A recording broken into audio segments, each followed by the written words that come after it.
लड्डू गोपाल का चमत्कार। आप सभी को राधे राधे, जय श्री कृष्णा। दोस्तों, आज की यह कहानी दिल्ली की रहने वाली पूजा जी की है।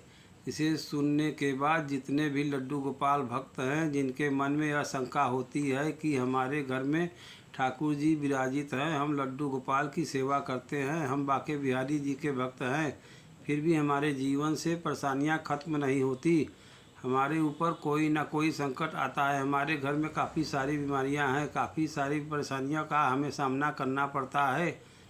आखिर ऐसा क्यों है और क्यों ठाकुर जी हमारी रक्षा नहीं करते और किस वजह से ठाकुर जी हमारी सेवा से प्रसन्न नहीं है, ऐसा क्यों होता है? इन सभी शंकाओं का समाधान आपको इस कहानी के माध्यम से मिल जाएगा, तो इस कहानी को अंत तक अवश्य सुनिएगा।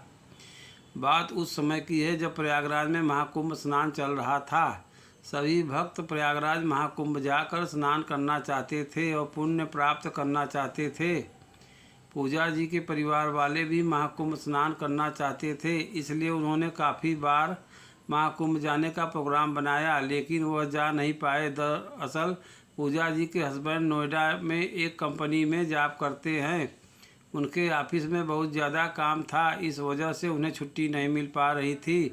पूर्णिमा पर उन्होंने महाकुंभ स्नान के लिए छुट्टी ली थी, लेकिन भीड़ को देखते हुए उन्होंने प्रोग्राम कैंसिल कर दिया, क्योंकि पूजा जी के साथ उनकी बूढ़ी सासू माँ, उनके 2 छोटे बच्चे, उनके हस्बैंड और ठाकुर जी यानी पूरी फैमिली महाकुंभ स्नान के लिए जाने वाली थी।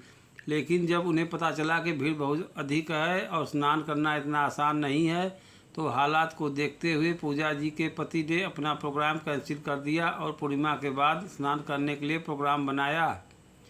वह 15 फरवरी के दिन महाकुंभ स्नान के लिए घर से निकले। उनकी रात 10 बजे की ट्रेन थी, लेकिन वह लोग नई दिल्ली रेलवे स्टेशन पर समय से पहले ही पहुंच गए। वह लगभग 8:30 बजे वहां पर पहुंच गए, क्योंकि वह नहीं चाहते थे कि वह लेट हो जाए और उनकी ट्रेन छूट जाए और इस बार भी स्नान करने का मौका उनके हाथ से निकल जाए। पूजा जी की पूरी फैमिली ट्रेन के आने का इंतज़ार कर रही थी, लेकिन अचानक से उनके बेटे की तबीयत खराब हो गई। उसके पेट में बहुत तेज़ दर्द होने लगा। दर्द की वजह से वह ज़ोर ज़ोर से रोने लगा। उसे रोता हुआ देखकर पूजा जी के हस्बैंड और उनकी सासू माँ घबरा गए कि अचानक से इतना तेज़ दर्द क्यों हो गया, कुछ उल्टा सीधा तो नहीं खा लिया। काफ़ी देर तक पूजा जी का बेटा रोता रहा, लेकिन उसके पेट में आराम नहीं हुआ। उसकी हालत को देखते हुए उनके हस्बैंड ने कहा कि ऐसा करते हैं, आप लोग यहीं पर बैठ जाइए और मैं इसे लेकर हॉस्पिटल जाता हूँ। आसपास अगर कोई हॉस्पिटल होगा या कोई मेडिकल स्टोर होगा, वहाँ से मैं इसे दवाई दिलाकर लाता हूँ। अभी ट्रेन आने में भी समय है, तब तक मैं इसे लेकर वापस आ जाऊँगा, लेकिन आप लोग यहीं पर बैठे रहना, यहाँ से उठना मत। जब तक मैं ना आऊँ आप लोग कहीं मत जाना। ऐसा बोलकर पूजा जी के हस्बैंड उनके बेटे को लेकर जाने लगे। पूजा जी को बहुत चिंता हो रही थी और वह ठाकुर जी से शिकायत कर रही थी कि हे ठाकुर जी, हम तो स्नान के लिए जा रहे हैं, आप हमारे साथ हो, लेकिन फिर भी हमारे ऊपर इतना बड़ा संकट आ गया। आपके साथ होने के बावजूद भी हमारे जीवन में न जाने इतने कष्ट क्यों आते हैं। हम जब भी कुछ करना चाहते हैं, कोई ना कोई गड़बड़ हो जाती है, किसी कार्य में हमें सफलता नहीं मिलती। और देखिए, अब तो हम कितने शुभ काम के लिए जा रहे थे, हम प्रयागराज में महाकुंभ स्नान करने के लिए जा रहे थे, आप भी हमारे साथ हो, लेकिन अचानक से बेटे की तबीयत खराब हो गई। हे ठाकुर जी, क्या आपकी दृष्टि कभी हमारे ऊपर नहीं पड़ती? क्या आप कभी हमारी तरह नहीं देखते? मन ही मन पूजा जी ना जाने कितनी सारी शिकायतें ठाकुर जी से कर रही थी। काफ़ी समय हो गया था, लेकिन उनके हस्बैंड बेटे को लेकर नहीं लौटे। अब उनकी सासू माँ और उन्हें चिंता होने लगी थी। पूजा जी ने अपने हस्बैंड को कॉल लगाया, लेकिन वह उनका कॉल भी रिसीव नहीं कर रहे थे।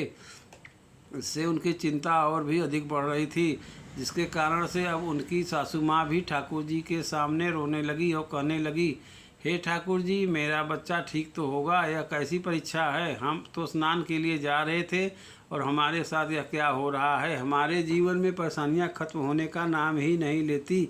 यह कहकर उनकी सासू माँ रोने लगी। ट्रेन आने का समय नज़दीक आ रहा था, लेकिन अभी तक उनके हस्बैंड उनके बेटे को लेकर नहीं आए थे।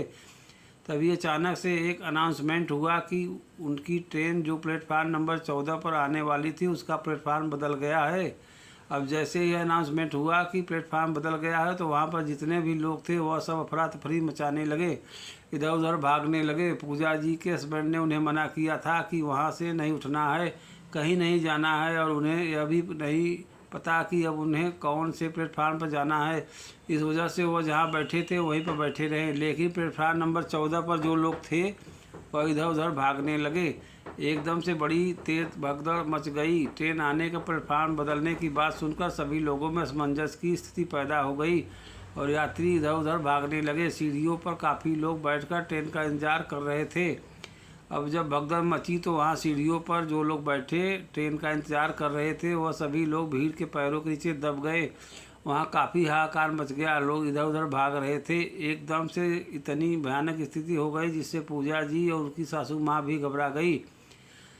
लेकिन जहाँ पर वो बैठे थे वो वहाँ से नहीं हिले। वहीं पर वह एक तरफ होकर ठाकुर जी को लेकर, अपनी बेटी को लेकर और अपनी सासू माँ का हाथ पकड़कर वहीं पर बैठे रहे। दूसरी ओर उन्हें अपने हस्बैंड को लेकर, अपने बेटे को लेकर भी चिंता हो रही थी। स्थिति इतनी ज़्यादा खराब हो गई थी कि देखकर डर लग रहा था। फिर वह ठाकुर जी से कहने लगी, हे ठाकुर जी, यह सब क्या हो रहा है? फिर से हमारे ऊपर इतना बड़ा संकट आ गया है। हमारी रक्षा कीजिए, हमारे बच्चों की रक्षा कीजिए, हमारे पति की रक्षा कीजिए। और घबराकर पूजा जी ज़ोर ज़ोर से रोने लगी। सीढ़ियों पर बैठे हुए काफ़ी लोग भीड़ के नीचे दब गए। उनमें से काफ़ी घायल हो गए, काफ़ी लोगों की जान चली गई। कुछ देर बाद नई दिल्ली रेलवे स्टेशन पर सुरक्षाकर्मी पहुँचे। उन्होंने वहां आकर भीड़ को कंट्रोल किया, लोगों को वहां से हटाया। जो घायल लोग थे उन्हें हॉस्पिटल पहुंचाया और जो लोग भीड़ के नीचे दबकर मर गए थे उन सभी को भी हॉस्पिटल पहुंचाया। उस भयानक मंजर को देखकर पूजा जी की सांसें उखड़ रही थी। उनकी सासू माँ की हालत भी बहुत अधिक खराब हो रही थी। उन्हें अपने हस्बैंड और बेटे की बहुत चिंता हो रही थी। वह बार बार ठाकुर जी से शिकायत कर रही थी, बार बार ठाकुर जी के साथ झगड़ा कर रही थी और उनका विश्वास भी उनके ऊपर से डगमगा रहा था कि ठाकुर जी हमारे साथ है, फिर भी हमारे साथ इतना बुरा हो रहा है। कहीं उस भीड़ में, उस भगदड़ में उनके बेटे को चोट ना लग गई हो, कहीं उस भीड़ में उनके हस्बैंड को चोट ना लग गई हो।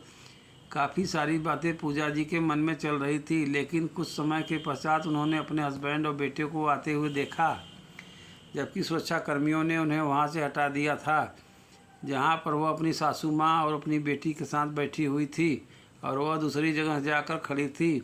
जब उन्होंने अपने हस्बैंड को देखा, अपने बेटे को देखा, तो उन्होंने दूर से आवाज़ लगाई और इशारा किया कि हम लोग इधर हैं। उनके पति हल्का सा पैर से लड़ाकर चल रहे थे, जिसे देखकर पूजा जी काफ़ी घबरा गए। उन्होंने दौड़कर अपने पति से पूछा कि आप तो ठीक तो हैं, आपको ज़्यादा चोट तो नहीं आई, और आप तो बाहर थे, फिर आपके पैर में चोट किस प्रकार से लगी? अब उनके हस्बैंड ने बताया कि जब वो अपने बेटे को लेकर आ रहे थे, जिस रिक्शा में वो बैठे थे, उस रिक्शा में अचानक से एक वाहन ने आकर टक्कर मार दी। उसी में उन्हें थोड़ी सी चोट लग गई। ज़्यादा गंभीर चोट नहीं है, हल्की सी पैर में चोट लगी है, घबराने की आवश्यकता नहीं है। ठाकुर जी ने उनकी और उनके बेटे की रक्षा की है। ऐसा बोलकर पूजा जी को समझाने लगे। पूजा जी के हस्बैंड भी ठाकुर जी में बहुत श्रद्धा विश्वास रखते हैं। वह भी ठाकुर जी की सेवा करते हैं, उन्हें भी ठाकुर जी पर पूरा भरोसा है। वह पूजा जी से कहते हैं, मैं तो घबरा गया था जब मुझे पता चला कि प्लेटफार्म को लेकर भगदड़ मच गई है। अंदर रेलवे स्टेशन में काफ़ी लोग मर गए हैं, काफ़ी घायल हो गए, मेरी तो सांसें ही अटक गई थी। मैं ठाकुर जी से प्रार्थना कर रहा था, हे ठाकुर जी मेरे परिवार की रक्षा करना। लेकिन मुझे जरा सी भी चिंता नहीं थी, क्योंकि मैं जानता था ठाकुर जी तुम्हारी गोदी में हैं और वो तुम्हें कुछ नहीं होने देंगे। वो तुम्हारी रक्षा करेंगे, माँ की रक्षा करेंगे, मेरी बेटी की रक्षा करेंगे। मुझे उन पर अटूट विश्वास था। अब अपने पति का ठाकुर जी के प्रति ऐसा अटूट विश्वास देखकर पूजा जी को मन ही मन बहुत बुरा लग रहा था, क्योंकि वह स्वयं ऐसा विश्वास ठाकुर जी पर नहीं कर पा रही थी। स्थिति को देखते हुए वो घबरा गई थी। ठाकुर जी से शिकायत कर रही थी, झगड़ा कर रही थी, उनका विश्वास डगमगा रहा था। लेकिन उनके हस्बैंड का विश्वास ठाकुर जी पर अटूट था, और उनके हस्बैंड के विश्वास के कारण ही उनका पूरा परिवार सुरक्षित था। अब वो अपनी बात अपने पति को बताती है और कहती है कि मैं तो ठाकुर जी से शिकायत कर रही थी, लेकिन देखो आज ठाकुर जी के कारण ही हमारे पूरे परिवार की रक्षा हो पाई है। अगर बेटे की तबीयत खराब नहीं होती तो आप उसे लेकर हॉस्पिटल नहीं जाते और हम सुरक्षित स्थान पर नहीं बैठते। हम भी उस भीड़ की तरफ महाकुंभ जाने के लिए इधर उधर दौड़ते और उस भीड़ में फंसकर न जाने हमारे साथ क्या हादसा हो जाता। मम्मी जी तो बुजुर्ग हैं, उनकी जान भी जा सकती थी, और हमारे बच्चे भी छोटे हैं, उस भगदड़ में हमारे बच्चों के साथ भी कुछ बुरा हो सकता था। लेकिन ठाकुर जी हमारे साथ थे, उन्होंने सारी परिस्थिति को ही बदल दिया। अचानक से उन्होंने बेटे के पेट में दर्द करके आपको रेलवे स्टेशन से बाहर सुरक्षित स्थान पर भेज दिया, जबकि मैं, मम्मी जी और हमारी बेटी हम सब अपने स्थान से जरा भी नहीं हिले, क्योंकि आपने हमें मना किया था कि हम आप लोगों को छोड़कर भी नहीं जा सकते थे। भला हम अकेले महाकुंभ स्नान के लिए कैसे जा सकते थे? हम सबको तो सांस जाना था, इसलिए हम अपने स्थान पर ही बैठे रहें। हम भीड़ के साथ इधर उधर नहीं भागे। यह सब कुछ जो है ठाकुर जी की ही लीला है। उन्होंने ही सारी परिस्थिति को बदला था। उन्होंने ही यह सब किया है, क्योंकि वो हमारी रक्षा करना चाहते थे, हमारे प्राणों की रक्षा करना चाहते थे, हमारे परिवार की रक्षा करना चाहते थे। दोस्तों देखिए, जो कर्म में लिखा होता है वो हमें भुगतना ही पड़ता है। जो हमारे प्रारब्ध होते हैं वो हमें भोगने ही पड़ते हैं। इसलिए कहते हैं कि कर्म अच्छे करो। हम जो कर्म करते हैं उनके प्रारब्ध हमें भुगतने ही पड़ते हैं। इस जन्म में जाने अनजाने में हमसे कोई ऐसा कर्म हो जाता है जिसका प्रारब्ध हमें भुगतना ही पड़ता है। तो दोस्तों, जब हम ठाकुर जी की शरण में होते हैं और हमारे जीवन में संकट आते हैं तो प्रारब्ध तो हमें भोगने हैं, लेकिन ठाकुर जी की अगर हम सेवा करते हैं, उनकी शरण में हैं, ठाकुर जी की दृष्टि हमारे ऊपर है, तो वो हमें बहुत कम मात्रा में भुगतने पड़ते हैं। बहुत कम मात्रा में हमें अपने कष्टों को काटना पड़ता है, क्योंकि ठाकुर जी उन्हें बदल देते हैं। हमारे बड़े से बड़े दुखों को छोटे से छोटे दुख में परिवर्तित कर देते हैं। मान लीजिए आपको कोई पत्थर उठाकर मारता है, उससे आपको बहुत ज़्यादा चोट लगेगी, आपको खून निकलेगा, पीड़ा होगी, हॉस्पिटल जाना पड़ेगा। लेकिन अगर उस पत्थर की जगह आपको कोई रुई से बाल बनाकर वो मार दे, उससे आपको पीड़ा नहीं होगी। लेकिन कार्य वही है कि आपको किसी ने मारा है तो कर्मों का फल अवश्य भुगतना है। लेकिन वह आप तक आते आते अगर आप ठाकुर जी की शरण में हो तो वह हमारी संकट कम मात्रा में आपके पास आएगा। ठाकुर जी उसे बहुत कम मात्रा में आप तक पहुंचने देंगे। आपका प्रारब्ध भी कट जाएगा और ठाकुर जी की दृष्टि भी आपके ऊपर रहेगी। आपके सुख में दुख में हर समय ठाकुर जी आपके साथ रहते हैं। तो कभी भी जब जीवन में परेशानी आती है, मुसीबत आती है और आप ठाकुर जी के भक्त हो तो आपको उनसे शिकायत नहीं करनी चाहिए, बल्कि पॉजिटिव थिंकिंग रखनी चाहिए। अपने मन में सोचना चाहिए, क्या पता हमारे भाग्य में इससे भी ज़्यादा कहीं अधिक कष्ट लिखा हो। ठाकुर जी ने हमारे कष्ट को काट कर हमें यह कम मात्रा में भोगने के लिए दिया हो, क्योंकि ठाकुर जी जो भी करते हैं अपने भक्तों के लिए अच्छा ही करते हैं। कभी भी कोई कष्ट अगर जीवन में आता है तो इसका मतलब यह नहीं है कि ठाकुर जी आपकी सेवा से प्रसन्न नहीं है या फिर ठाकुर जी की दृष्टि आपके ऊपर नहीं है। ऐसा बिल्कुल नहीं है, बल्कि जो हमारे प्रारब्ध है, जो हमारे कर्म है, बुरे कर्म करके जो हमने प्रारब्ध इकट्ठा किया है, वो हमारे पूजा पाठ करने से जल्दी जल्दी कटने लगते हैं। इस वजह से जल्दी जल्दी कष्ट हमारे जीवन में आते हैं। लेकिन जब हमारे प्रारब्ध समाप्त हो जाते हैं, हमारे कर्मों का हिसाब होता है, जब हमारे सारे पाप कर्म नष्ट हो जाते हैं, उसके बाद ठाकुर जी हमारे जीवन में खुशियाँ ही खुशियाँ भरते हैं।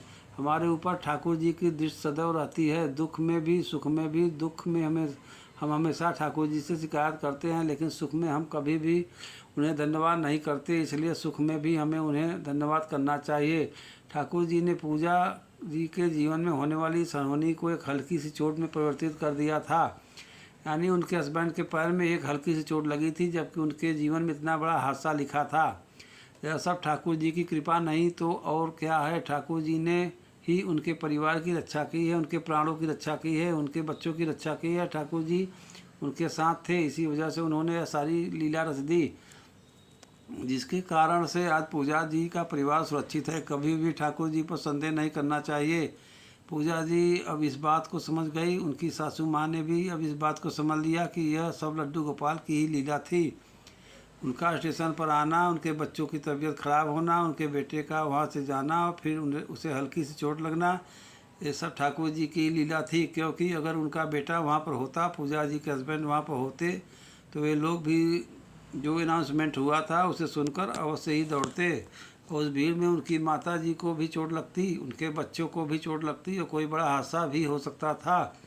इस वजह से ठाकुर जी ने अपने भक्तों की रक्षा के लिए यह लीला रच दी। और वो जहाँ पर बैठे थे वहीं पर सुरक्षित बैठे रहे। हालांकि सुरक्षा कर्मियों के आने के बाद उन्हें सेफ्टी के साथ वहाँ से हटाया गया, लेकिन किसी को कोई चोट नहीं आई। और पूजा जी ने ठाकुर जी से माफ़ी मांगी और लोग घर वापस सुरक्षित लौट आए। अब वह सोचती जब भी उन्हें मौका मिलेगा, ठाकुर जी की इच्छा होगी तो वे लोग महाकुंभ स्नान के लिए जाएंगे। तब तक वो घर पर ही ठाकुर जी का नाम लेकर, उनके नाम का जाप करके घर पर ही स्नान करेंगे। ठाकुर जी के कारण उनका परिवार सुरक्षित घर पहुंचता है। पूजा जी अक्सर ठाकुर जी से शिकायत करती रहती थी कि उनके घर में परेशानियां क्यों है, उन्हें दिक्कतों का सामना क्यों करना पड़ता है। लेकिन जब उन्होंने मौत को अपने इतने करीब से देखा और ठाकुर जी की लीला को देखा कि किस प्रकार से मौत के मुंह में ठाकुर जी उनके परिवार को निकाल कर लेकर आए हैं, सुरक्षित घर तक पहुंचाया है, उसके बाद से उनका विश्वास ठाकुर जी के प्रति अटूट हो गया है। लड्डू गोपाल के प्रति उनके मन में प्रेम और श्रद्धा और भी अटूट हो गया है। अब वह कभी भी ठाकुर जी से शिकायत नहीं करती, क्योंकि आज ठाकुर जी की कृपा से ही वो सब सही सलामत अपने घर पहुंच पाए हैं। ठाकुर जी ने इस हादसे से उनका बहुत मार्गदर्शन कर दिया। कुछ समय के बाद पूजा जी का परिवार महाकुंभ स्नान करके आया। दोस्तों, आशा है कि यह कहानी आपको पसंद आई होगी। अगर पसंद आई हो तो वीडियो को लाइक करके कमेंट में जय श्री कृष्णा जरूर लिखें। चैनल पर अगर पहली बार आए हो तो चैनल को सब्सक्राइब जरूर करें। जय श्री कृष्णा।